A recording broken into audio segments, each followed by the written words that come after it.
tardes con todos. Mi nombre es Guido Barragán y estoy con Ángel David.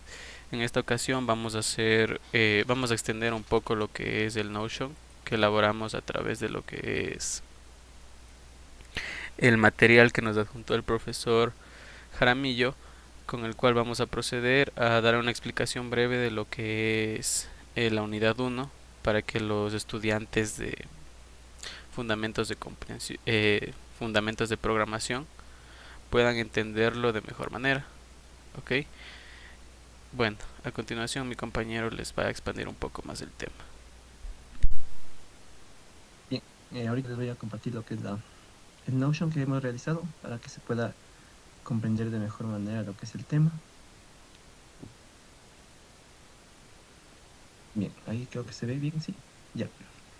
Bueno, en este tema vamos a hablar lo que es la programación orientada a objetos. ¿Qué es la programación orientada a objetos? Primeramente, es el programar, el crear y dar instrucciones a una máquina, cómo realizar o cómo decirle que resuelva problemas que se nos presenten, dándole instrucciones paso a paso. Ya, ¿qué es la programación orientada a objetos? La programación orientada a objetos es una forma de programar que se inspira en el mundo real. En vez de pensar en pasos, instrucciones sueltas, pensamos en objetos como cosas que tienen características y es que se le puedan dar acciones.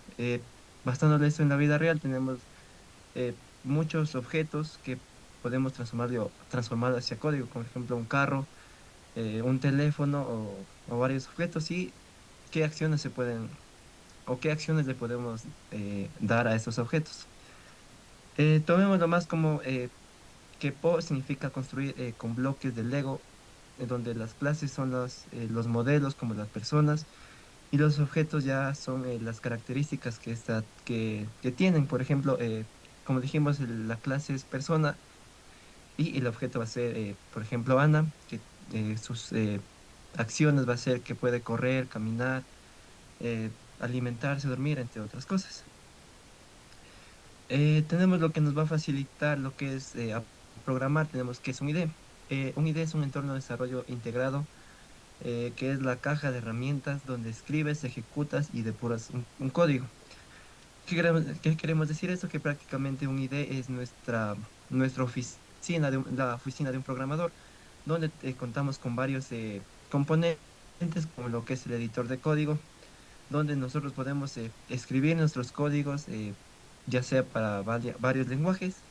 Tenemos lo que es un depurador que va a facilitar, nos va a facilitar encontrar y corregir los errores que se nos presenten a la hora de tipear el código.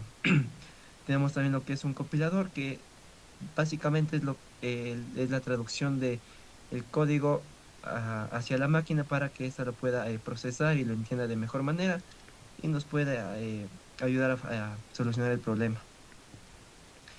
Tenemos lo que es la control de versiones, que prácticamente es que se nos actualiza cada lenguaje a su versión, a su última versión que se haya lanzado. Bien, tenemos lo que es el paradigma de programación. Eh, Tenemos cuatro de ellos, que es el imperativo, el declarativo, el funcional, y en la que esta clase vamos a ver que es la orientada a objetos. Bien, el imperativo son instrucciones que se le da a la computadora paso a paso de cómo realizar o cómo darle solución a un problema. Usando estructuras como el if, el for each, el for, el while y muchos bucles que se puedan encontrar. Es prácticamente como seguir una receta de cocina que nos facilita hacerlo de mejor manera, ¿no? Tenemos lo que es el declarativo, que se escribe qué quieres lograr y no cómo hacerlo. Es decir, que la computadora es la que tiene como que adivinar cómo se va a hacer y nosotros solo le damos, eh,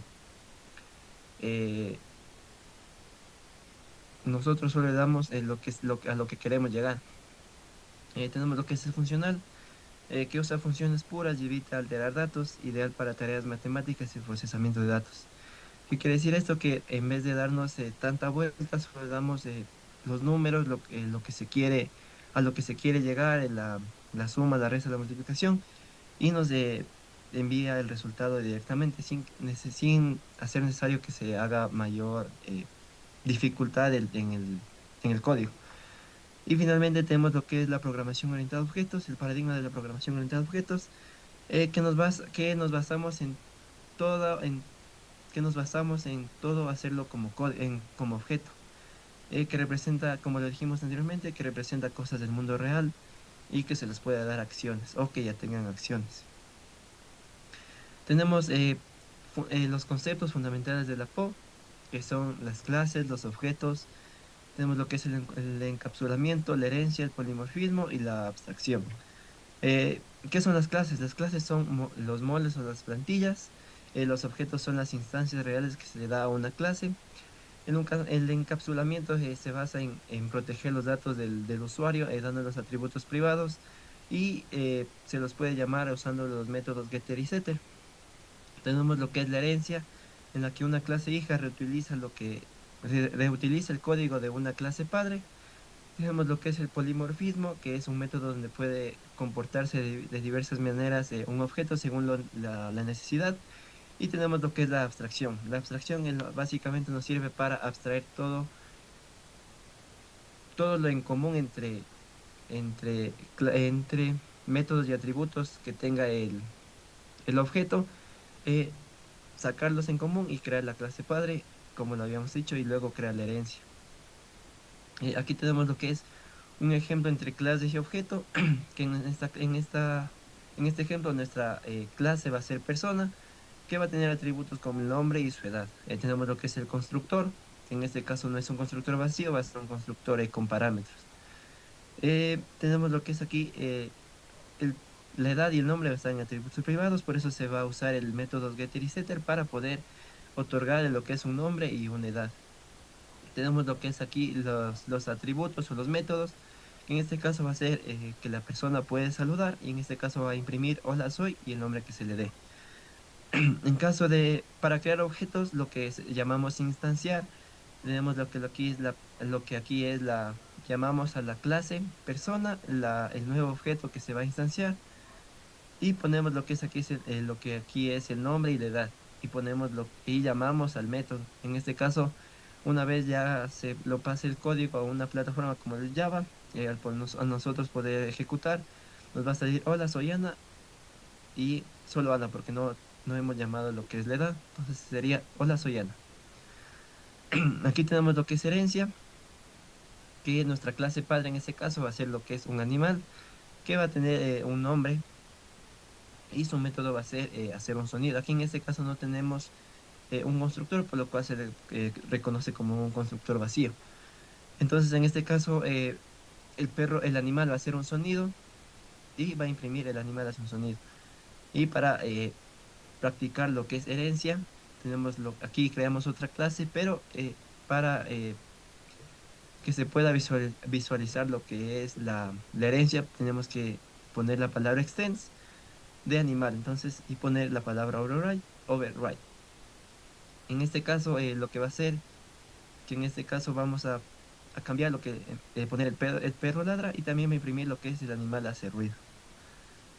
También lo que hacemos, la creación en el main, hacemos la creación la, hacemos el instanceo un animal, que en este caso va a ser mi perro, y va a decir la acción del perro que hace, entonces en este caso sería el perro ladra. Tenemos lo que es polimorfismo, que como hemos dicho depende de la acción que se va a realizar, tiene varios comportamientos. En este caso va a ser calculadora, nuestra clase va a ser calculadora. Vamos a sumar dos números. Aquí lo que vamos a hacer igual es sumar, pero con decimales y aquí con enteros. Entonces, entonces ya haciendo el uso de la calculadora, instanciándolo, aquí vamos a pasar los parámetros que va a ser, dependiendo qué números vamos a hacer la suma. En este caso va a ser 5 más 3 que va a ser 8. En este caso va a ser 5,5 más 3,8 va a ser más 3,2 va a ser 8,7. Y así aplicamos lo que es el polimorfismo, que basándonos en los métodos que se le haya otorgado, aquí pasándolo varios parámetros se va a comportar de diversa manera. Tenemos lo que son los diagramas importantes, que en este caso van a ser los casos de uso que hace el usuario y las clases. que son atributos, métodos y relaciones que va a tener en este caso se dividen en tres partes, que son el nombre del UML, los casos de uso, donde va a ser los atributos y los métodos. Bien, tenemos lo que son las relaciones, tenemos lo que son de asociación, que es una conexión general entre clases. Tenemos lo que es la composición, que una clase es parte esencial de la otra, es decir, que si es que una clase llega a fallar, todas van a fallar. Tenemos lo que es agregación, que es una clase que contiene otra, pero puede existir independientemente, no como la de composición, es decir, que si es que una clase se daña, la otra va a permanecer intacta. Tenemos lo que es la herencia, que ya habíamos hablado, que se representa como un triángulo, que es la clase que hereda los atributos y los métodos de la clase padre. Finalmente tenemos lo que es código, el código limpio, que es prácticamente tener buenas prácticas hacia a nosotros a escribir un código, para que en este caso, como nuestros compañeros de fundamentos de programación, puedan entenderlo de mejor manera, porque si no lo hacemos de una manera adecuada, se nos va, se nos va a, se les va a dificultar lo que es el entender de mejor manera lo que es el código. Tenemos los principios de código limpio, que son escribir funciones pequeñas y específicas, es decir, como lo podemos ver en este ejemplo, ponemos animal y nombre, no solo ponemos lo que es la inicial, como podría ser public class A o string nom. Entonces tenemos que escribir todo de acuerdo de una manera específica. Tenemos lo que usar nombres claros y descriptivos, evitar la duplicación de código, manejar correctamente las excepciones y mantener un formato consistente y realizar pruebas unitarias para que el código pueda ejecutarse de mejor manera. Eso ha sido mi parte, doy paso a mi compañero Guido Barragán. En caso de que existan preguntas, igual las podemos resolver. Listo, chicos, a ver. Eh, bueno, voy a proceder a compartir mi parte del tema. ¿Qué es lo que sigue en el Notion, no? Vamos a hablar acerca de la entrada y salida de datos en Java.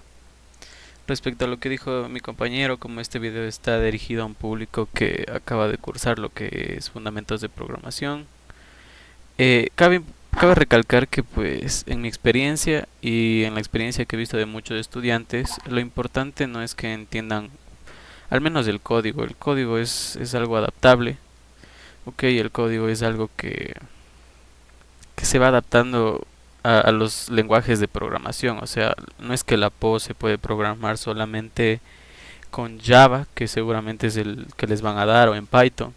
Lo podemos hacer en motores como lo que es C++, en diferentes lenguajes, ustedes me entienden. Lo importante es comprender cuál es la base conceptual de los conceptos en los que se lleva este paradigma, ¿sí? Entonces, recalcado esto, pues una vez conocidos los conceptos, y sí es importante conocer algunos parámetros de programación que se aplican casi de forma universal, por ejemplo, para usar polimorfismo por sobreescritura, debemos usar un @override o algún indicador que nos permita sobreescribir ese método, ¿ok? Recordemos que la computadora solamente sigue instrucciones de ceros y uno. Por eso es tan eficiente, porque solo sigue dos tipos de indicaciones y las ejecuta en tiempos, o sea, muy cortos. Entonces, de esta manera, pues debemos reconocer que es importante el uso de identificadores. ¿Ok? Bueno, yendo a lo que es el tema, una vez explicado la primera parte de lo que es la PO, yo les voy a hablar acerca de lo que es la entrada y salida de datos. A ver, veamos así ya. Una librería, la mayoría de librerías que vamos a usar en este curso son como clases, ¿ok? En Java al menos, en lo que manejemos como proyectos de NetBeans, son clases de Java, ¿ok?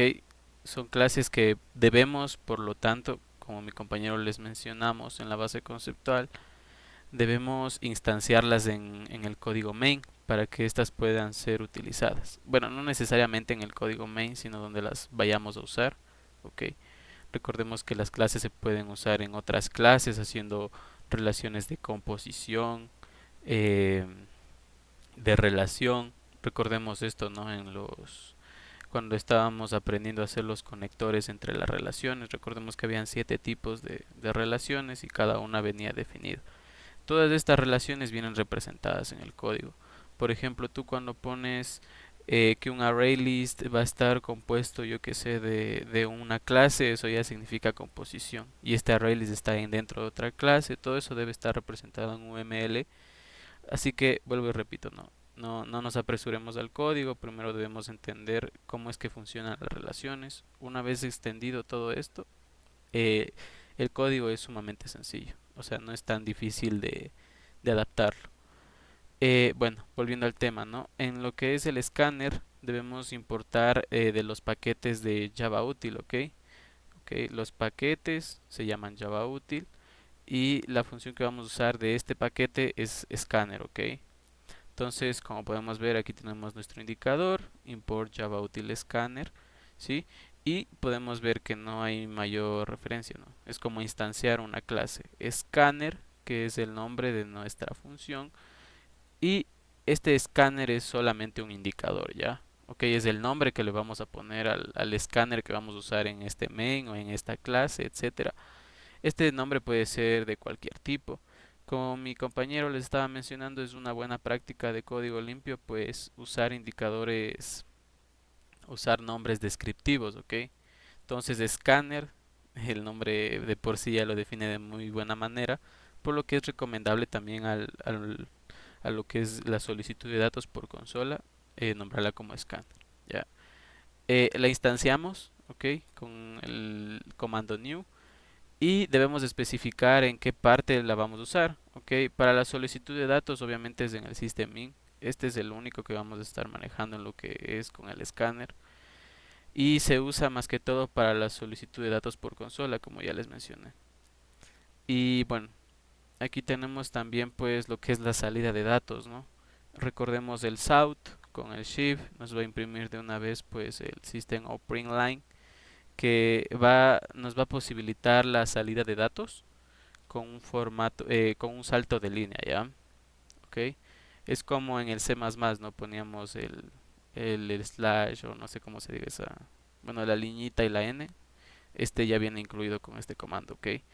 También uno que no es muy usado, tenemos el que es muy conocido también, el print o el print, que se usa en Python también, ¿no? Si no mal recuerdo. En este caso también podemos usarlo, creo que lo tenemos aquí en lo que es, déjenme revisarlo, la estructura de datos, a ver.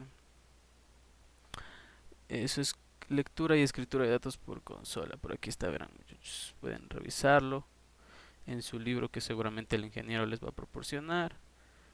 Y por aquí tenemos eso, el print, si ven el formato es este, ok, system.on print. Este no tiene un salto de línea incluido, sin embargo, se lo usa cuando buscamos un formato más entablado, por así decirlo. ¿Ok? Aquí usamos los indicadores que ya les dieron en C++, el porcentaje S para los strings, porcentaje D para los enteros, etcétera. Y eso sería la parte que debemos dominar en general. O sea, si tú dominas esta parte en lo que es entrada y salida de datos, ya tienes la mayor parte. De ahí tenemos lo que es el buffer reader, que bueno, no está en el Notion porque no es una parte primordial. Comúnmente se usa en programas que se dedican a la lectura de volúmenes de datos algo extensos. Entonces, bueno, el buffer reader, como podemos ver aquí, pues el buffer reader pertenece al paquete de Java.io, ¿ok? Y igual, ¿no? Import la librería Java.io, buffer reader, ¿ok? Y de igual forma, ¿no? Se lo instancia, no ponemos buffer reader, el nombre que le queremos poner pues a nuestro buffer reader y lo instanciamos. En este caso debemos de importar, para usar el buffer reader, debemos importar dos librerías muy importantes, el input stream reader y el IOException. El input stream reader nos va a permitir indicar pues nos va a permitir a captar atrapar por así decirlo el dato. Okay, el dato pueden ser párrafos, como les mencioné, a diferencia del string, este se admite como diferentes líneas de párrafos. Y también no debemos especificar el system in. eh, se usa el mismo indicador, ¿no? Para la salida de este dato, el System Out Print Line, no hay diferencia en eso. Y cuando vayamos a usarlo, pues debemos usar el nombre que le pusimos a nuestro buffer reader con el red line, ok, como podemos observar, red line, ¿sí? Eh, Eso sería todo, ¿no? Algo que me olvidé de mencionar es que el escáner, por ejemplo, para los string usamos el next line, para los enteros next int, next string, etcétera, digo next float, perdón, etcétera, ¿no? No es tan complicada esta parte, es como adaptar lo que ya sabían de C++. Y bueno, vamos con algo muy importante que es el manejo de excepciones. A ver, muchachos. Miren, un código, una buena práctica de un código, o sea, un código profesional, un código presentable, siempre debe tener lo que son el manejo de excepciones.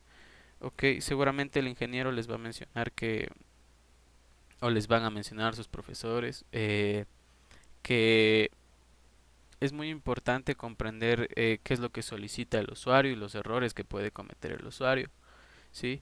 Entonces, todos estos, el manejo de excepciones se refiere a eso, a que nosotros, en caso de que el usuario, por ejemplo, tú estás pidiendo un entero y el usuario te ingresa mal una tecla o yo qué sé, no entiende qué tipo de dato le está solicitando, que suele pasar muy frecuentemente, evita que el código o la ejecución de este código se interrumpa de forma abrupta, ¿ok?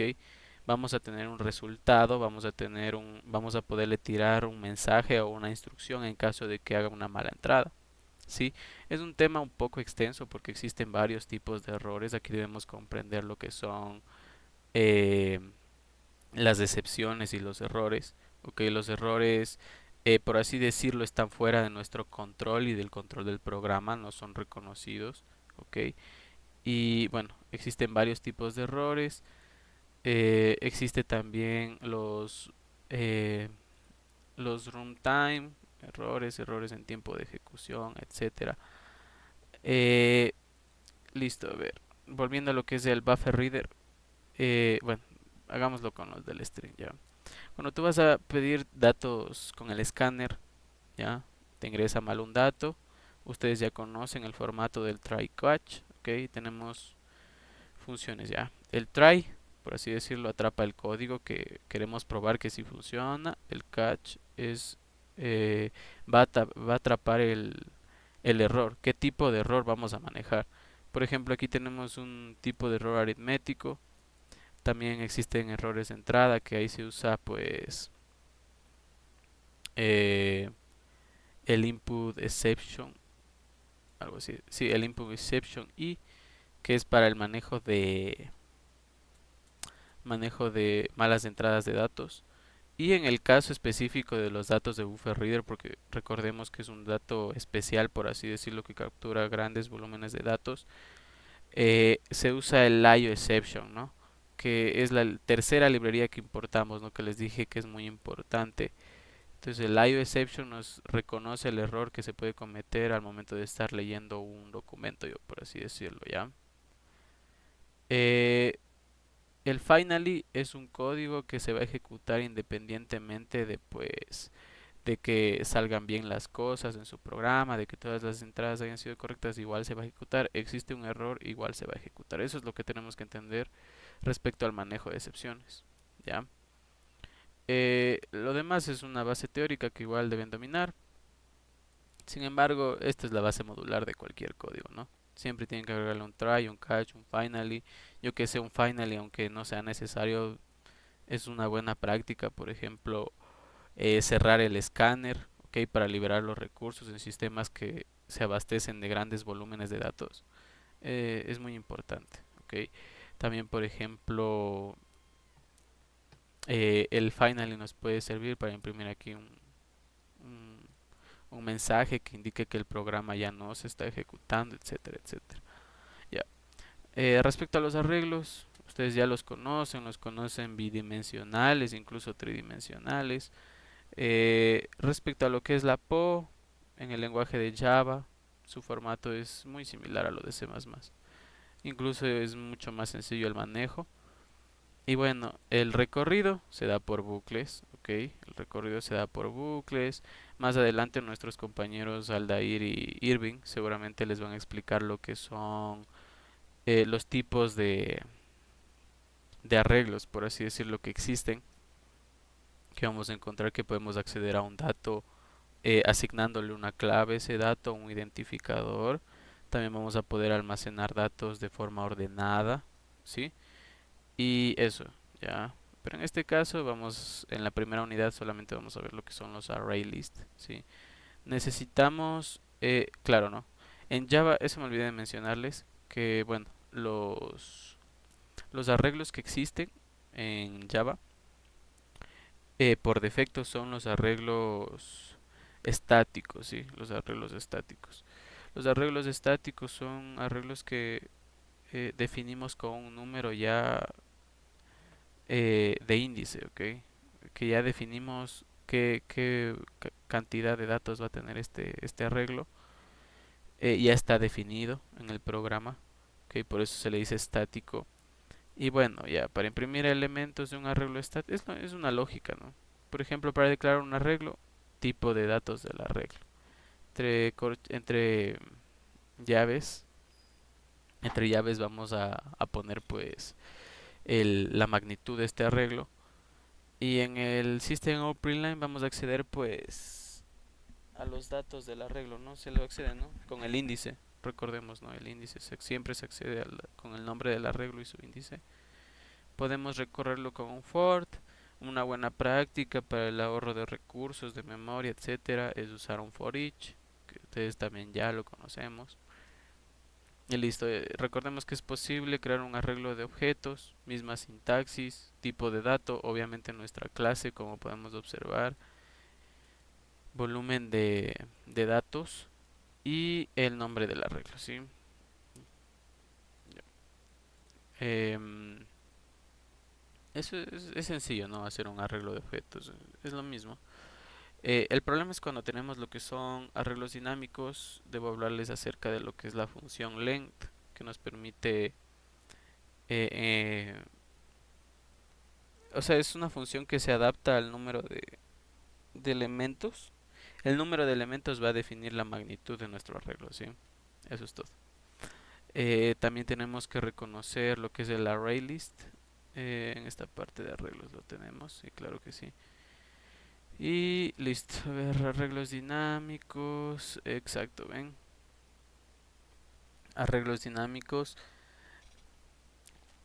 se importa lo que es la librería ArrayList, ¿sí?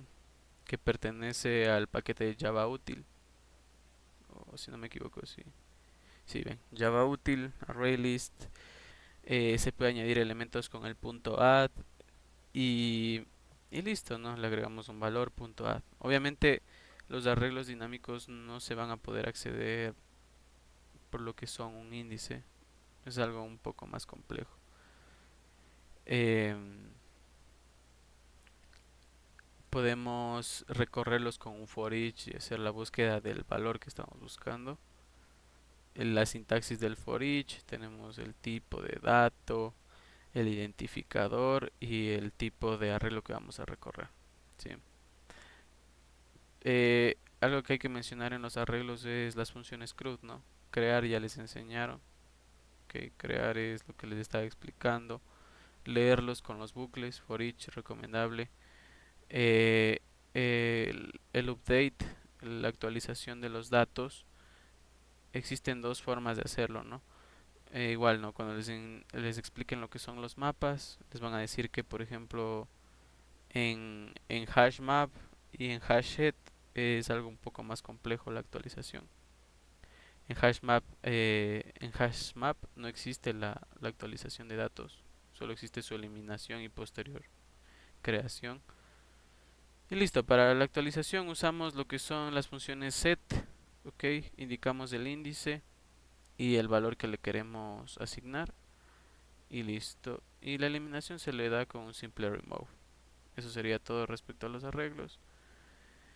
Vamos a hablar acerca de lo que son los modificadores de acceso. A ver muchachos, existen varios tipos de datos en Java ya. Cuando fragmentamos el código, cuando usamos la táctica de divide y vencerás, es muy importante conocer, ¿no? Que como el código está más fragmentado, el acceso a los datos debe ser algo más complejo, ¿ok? O sea, no todo es beneficio. Conocemos un código fragmentado y no un código estructurado como estamos acostumbrados en C++. El beneficio, por ejemplo, de un código estructurado es que podemos acceder a los datos de forma más sencilla.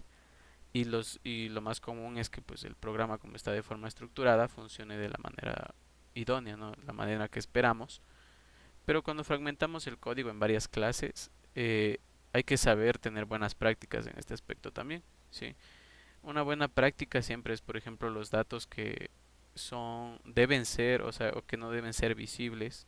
Aquí usamos el principio de encapsulamiento. Obviamente es un principio que les van a enseñar. Esto se refiere al encapsulamiento, ¿no? Debemos usar la reserva de datos. Existen datos protegidos, privados, públicos, estáticos, ¿ya? Pero vamos a ver los privados, ya es una forma de encapsulamiento que van a ver en la primera unidad. Ok, definimos un dato como privado. En vez de poner public string, el nombre del dato, vamos a poner private string, nombre del dato. Y para acceder a este dato debemos especificar sus métodos, ok. Por lo que es una mala práctica ponerlos en el constructor, no se olviden, no ponerlos en el constructor, ok. Como vamos a especificar sus métodos, no se van a poner en el constructor. Después especificamos sus métodos de acceso, que va a ser un get y un set, getter y setter, ok. Eh, Se definen de esta manera, ¿no? Puedes poner instrucciones de igual manera que en los constructores. Es como un constructor para ese tipo de dato, ¿ya? Entonces, si tú quieres acceder a este dato, pues debes escribir el código que es requerido para que su acceso sea permitido, ¿ok? Ya, una vez que tenemos la modificación del acceso, acceder al dato es un poco más, debemos especificar el método, ¿sí? Y final, a ver, tenemos el uso de final, ya que ya les había explicado, ¿no? El uso de final, por así decirlo, en tipos de dato, se usa, ya, el uso de datos, ya, se usa específicamente en lo que es en la clase el uso del final en tipos de dato se da para darle que un dato no va a poder ser instanciado, por así decirlo, no puede ser modificado. Es muy recomendable, por ejemplo, cuando vamos a hacer fórmulas, vamos a hacer un programa que haga procesamiento de datos estáticos, yo que sé, el valor de pi, para calcular el área, pues el valor de pi debe ser fijo. Eh, a eso se refiere con el tipo de datos final. Y con eso terminaríamos el Notion de la primera unidad. Les voy a pasar a mis compañeros para que les sigan explicando acerca de lo que sigue en la siguiente unidad, que son cosas mucho más entretenidas. Vamos a seguir expandiendo toda esta información. Vamos a ver datos protegidos, vamos a ver más funciones del polimorfismo, vamos a ver funciones lambda, interfaces. A continuación, mi compañero les va a presentar eso. Muchas gracias por su atención. Ok. Bueno, continuaremos con el tema de arreglos y colisiones. No nos vamos a quedar mucho tiempo en este tema, ya que ya lo manejamos anteriormente y solo veremos lo crucial, o sea, del por qué existen estas estructuras, ¿no? Entonces, los arreglos primero son la forma básica, son como unos casilleros consecutivos en la memoria, son rígidos, tienen un tamaño fijo, porque no, porque pueden ser de tipo primitivos, pueden ser un int, pueden ser char, o de objetos donde guardamos referencias. No se guarda el objeto en sí, sino la referencia. Las colecciones son la evolución flexible de este, o sea, son listas, son los conjuntos, son los mapas. A diferencia de los arreglos, estas estas no son tan dinámicamente accesibles como los arreglos, porque los arreglos se pueden duplicar. La persistencia, esto para que los datos no se pierdan al cerrar el programa, se usan los flujos, los streams para escribir o para escribir en archivos de textos o binarios, pero en este caso usamos más de textos. Siguiendo con el siguiente tema, las relaciones entre clases. Antes que nada, ¿algún comentario, alguna duda sobre el tema de arreglos y colecciones? Bueno, yo tengo un comentario que es que hay que analizar, ¿cómo se digo? Detalladamente lo de la clara diferencia que hay entre estos tres tipos de operaciones, como los arreglos, las colecciones y los mapas. Entonces, la diferencia clave entre ellos es que los arreglos es es el único de los tres que permite datos duplicados. En el caso de los otros dos, los elimina o se queda simplemente con el primero que agregar.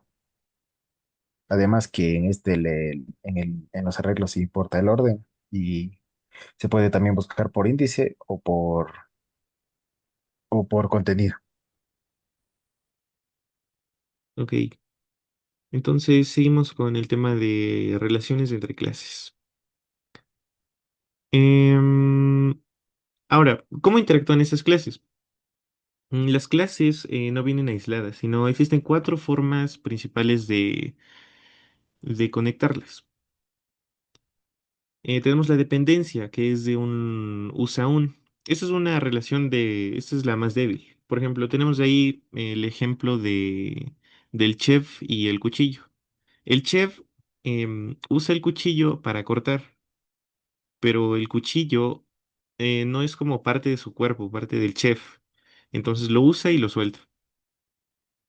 Em, Aquí en el código se ve cuando pasamos un objeto como parámetro en un método, en la línea de void, cocinar, cuchillo. Sí. Bueno, continuamos con la asociación. Esta es una, una relación tiene un. Aquí hay conexión, pero independencia. Tenemos de ahí el ejemplo de un cliente y un banco. Pues el cliente tiene como el banco, lo tiene el banco, pero si el cliente se va, el banco sigue ahí. Entonces, eso. Y ahí en el código podemos observar el objeto es un atributo de la clase, en la línea que dice private, banco, mi banco. Em, Ahora vamos con la agregación. Hay que tener cuidado con estas porque, o sea, con agregación y composición, porque se parecen, pero la diferencia es algo clave. En la agregación existe el todo parte y tenemos aquí el ejemplo de un equipo de fútbol y un jugador. Ok, si el equipo, o sea, el todo, desaparece, la parte de jugador, o sea, en este caso sería Messi, sigue existiendo y puede irse a otro lado. Aquí en el código podemos observar que el jugador se crea fuera y se pasa al equipo. En Barcelona, punto contratar jugador y Messi. Pu- Bueno, y por otra parte, la composición es un todo parte, o sea, todo parte, pero es como decirlo debido a muerto o algo así. Tenemos en el código una casa y una habitación. No puedes tener una habitación flotando en el aire. O sea, si se destruye la casa, la habitación también se destruye. Entonces, en el código podemos observar que la habitación se crea con un new dentro del constructor de la casa.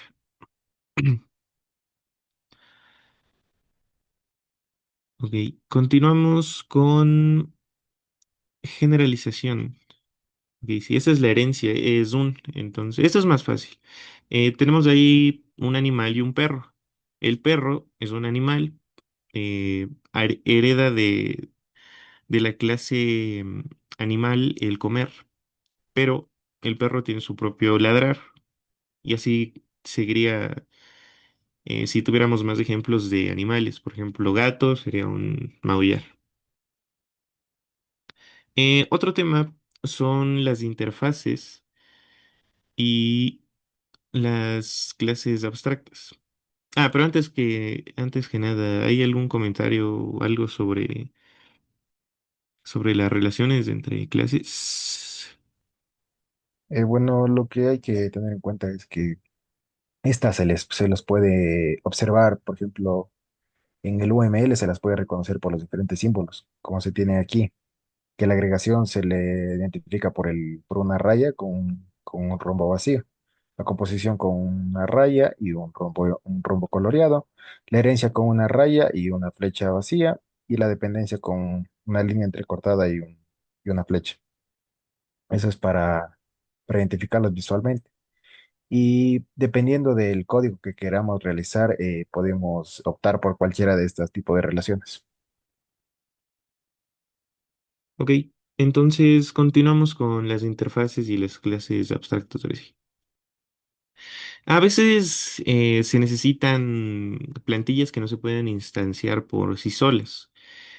Tenemos la clase abstracta, que básicamente define una identidad, o sea, tenemos aquí abajo, tenemos el ejemplo de un vehículo. Por ejemplo, si nosotros vamos a una tienda y pedimos un vehículo, no nos pueden dar nada genérico, o sea, nos darían un carro o una moto. En el código podemos observar la línea abstract class vehículo. Tiene métodos abstractos como moverse, que obligan al hijo, o sea, la clase hija, la subclase coche, a definir cómo se mueve. O sea, en este caso serían con cuatro ruedas. Tenemos la interfase. Estas definen una capacidad, o sea, esto puede hacer. Por ejemplo, tenemos un ejemplo con un puerto USB que no importa si se usa en una impresora o en una cámara o en cualquier dispositivo. Si se tiene un USB, se conecta igualmente. Tenemos ahí un ejemplo de interfase GPS que podemos observar en el código. La parte de class, coche moderno, extends vehículo, implements GPS. Entonces, unas diferencias claves de esto es que se hereda de una sola clase, en este caso la clase abstracta, pero se puede implementar a muchas interfaces. Ok, seguimos con el polimorfismo. Bueno, llegamos a este tema y básicamente es tratar objetos distintos de forma uniforme. Se divide principalmente en dos. Tenemos el de sobrecarga, el overloading, que es un mismo método y distintos.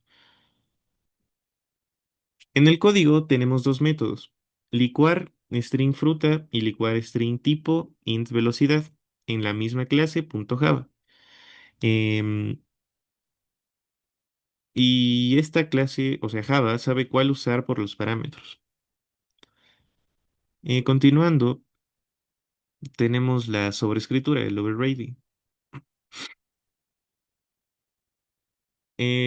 Como decirlo, el hijo, o sea, la clase hija cambia la regla de lo que dice la superclase. Tenemos aquí el saludo como ejemplo. Em, el padre, o sea, un papá, saluda dando la mano. El hijo hereda el saludo, pero lo sobrescribe. En este caso usamos el override porque en este ejemplo, para hacer el saludo militar, de señor, sí señor, tenemos eso, el override. Aunque ambos métodos se llamen saludar, el comportamiento cambia según la instancia. Como ambos métodos se llaman saludar, usamos el override. Ok. Y para cerrar el polimorfismo, Este nos permite asignar un objeto hijo a una variable padre, a una superclase. Como humano, a- como el ejemplo que teníamos de humano, h igual a new soldado, lo que nos da una flexibilidad algo más fácil para crear sistemas escalables. ¿Alguna duda, algún consejo, digo, algún comentario sobre esto? Bueno, mi comentario es sobre sobre las interfaces, ya que estas se las puede reconocer al momento de utilizar la palabra implements en el código, y esta lo que hace es firmar un contrato, ya que si la interfase cuenta con dos métodos, al rato de utilizarlos, al utilizar de implementar la interfaz, se debe utilizar exclusivamente los dos métodos, no puede utilizarle solo uno, ya que se rompería el contrato y y me saldría error, no me dejaría compilar. Y lo que es de las clases abstractas, se las puede identificar por la palabra abstract al lado de el identificador de la clase.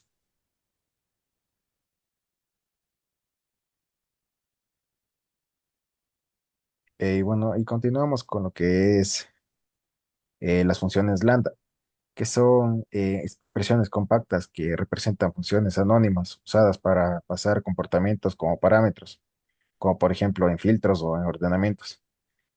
A diferencia de las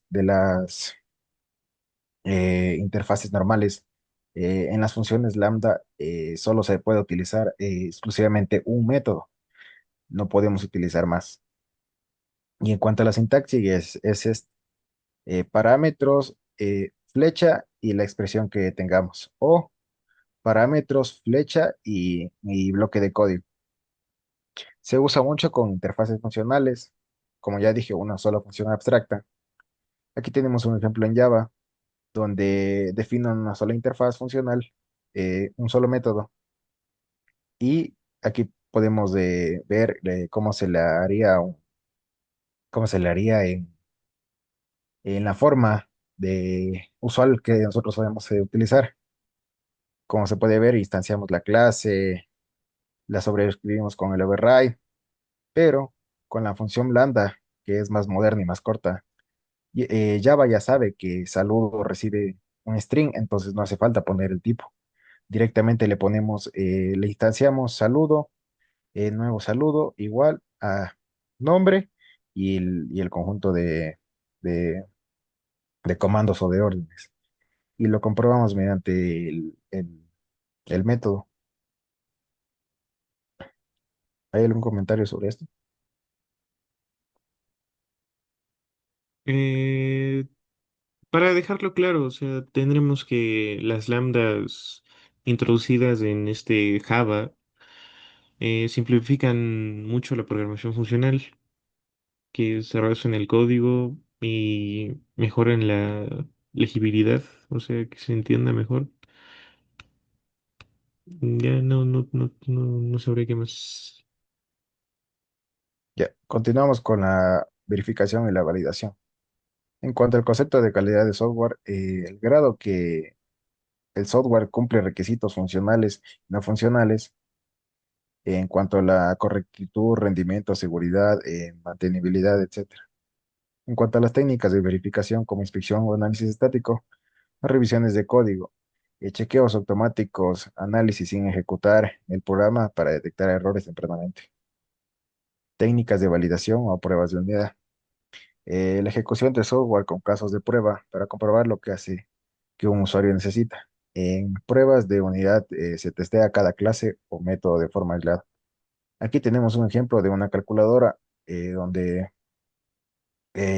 podemos simplificarlo esto eh, abriendo el NetBeans y en nuestro código creando un test, y en este caso nos botaría este código, que si en este caso nuestro código calculadora está bien hecho, si ponemos como por ejemplo sumar dos números, y en este caso el 2 y el 3, si nuestro código está bien escrito, nos va a soltar de respuesta 5, pero si nuestro código no está bien, al momento de hacer el test nos va a salir 0% cero por ciento de estar correcto. Entonces, en ese caso tenemos que eh, corregir y revisar en qué parte está mal. ¿Algún comentario sobre? Em, pues sí, que esto nos hace preguntarnos, ¿no? La verificación y la validación, que si estamos construyendo el producto correctamente, porque se enfoca en estos procesos y revisión de código. Por la parte de la validación, nos preguntaríamos, ¿estamos construyendo el producto correcto? O sea, se enfoca en probar el software que cumple con lo que estamos esperando. Y las pruebas unitarias también son necesarias para validar cada parte, cada componente, para que nos facilite em, la detección de errores o cosas que puedan salir mal en este programa, en nuestro programa. Bueno, continuando con componentes y objetos gráficos. En este caso, los widgets son elementos visuales de la interfaz como botones, etiquetas, cuadros de texto, listas, que el usuario puede ver y con los que también puede interactuar. Introducción a los componentes gráficos. El uso de bibliotecas GIU, como por ejemplo Swing, JavaFX, etcétera, para el momento de crear ventanas, paneles y controles dentro de una aplicación.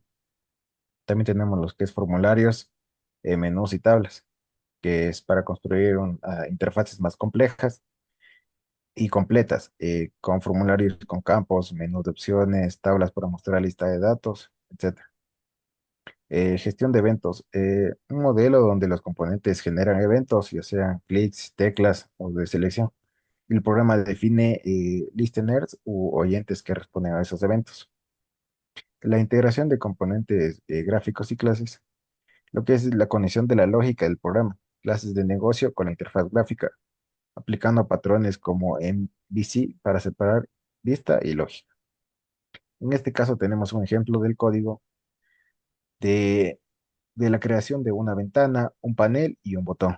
En este caso, el, esto se lo puede hacer directamente en el NetBeans, creando en la opción de nuevo, le añadimos un JFrame form, y ahí se le puede añadir un panel, se le puede añadir un botón directamente encima de la ventana.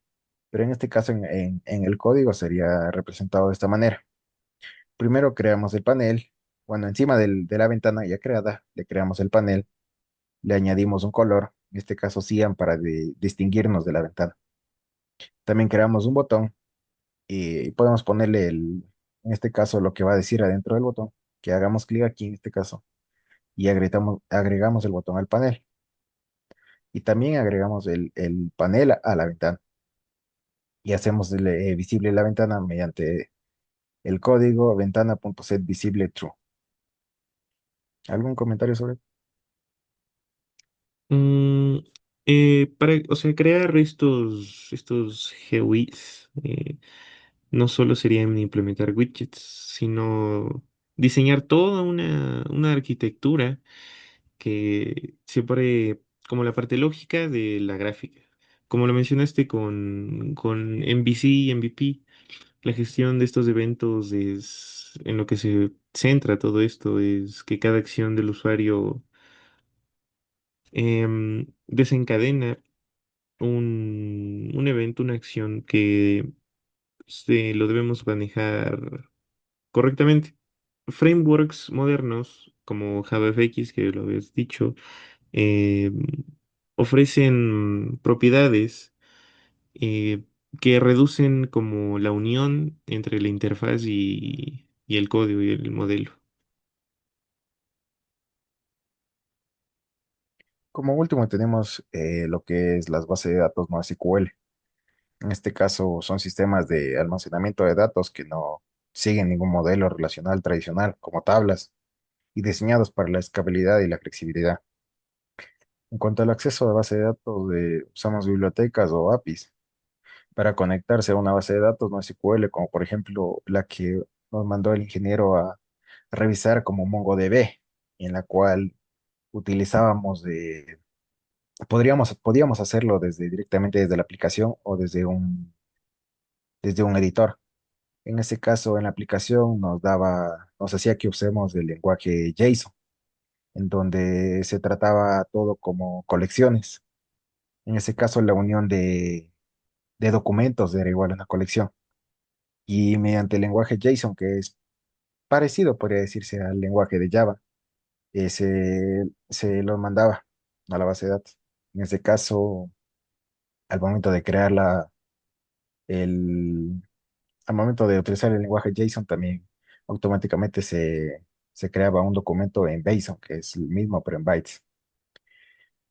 Y en operaciones de CRUD tenemos el conjunto básico de operaciones, que en este caso C significa create, que sirve para crear registros, la R de read para leer o consultar datos, la U de update o actualizar para modificar datos existentes, o delete, eliminar datos. Eso ha sido todo. Muchas gracias. Bueno, antes de despedirnos, ¿tienen alguna duda?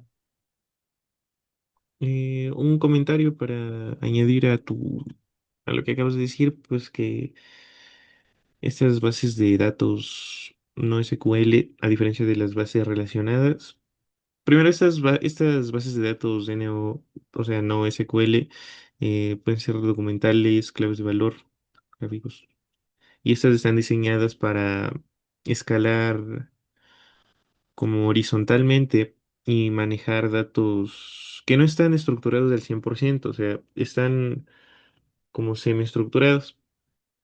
Esa integración de estos no SQL a PO suele ser un poco más limpia, más natural, ya que los documentos como los .json se mapean directamente a los objetos. Y como dijiste, con las operaciones CRUD, create, read, update, delete, se realizan mediante las APIs específicas y eso sería todo. Bueno, antes de finalizar, hay algunos datos curiosos sobre la base de datos NoSQL. Esta este tipo de base de datos NoSQL nació porque las tablas se quedaron pequeñas para el Internet, en ese caso las SQL. El modelo relacional es rígido, mientras que el NoSQL se diseñó específicamente para, como ya dije, la escalabilidad y la flexibilidad. Lo curioso es que a menudo se piensa que el NoSQL significa NoSQL como protesta, pero en realidad la mayoría lo interpreta como no solo SQL. Bueno, imaginemos que el SQL es como guardar información en un archivador de metal, eh, y no SQL es como guardar documentos en una caja mágica, o sea, una caja mágica que se adapta al tamaño y la forma de lo que le lances. Ya, eso sería todo. Muchas gracias.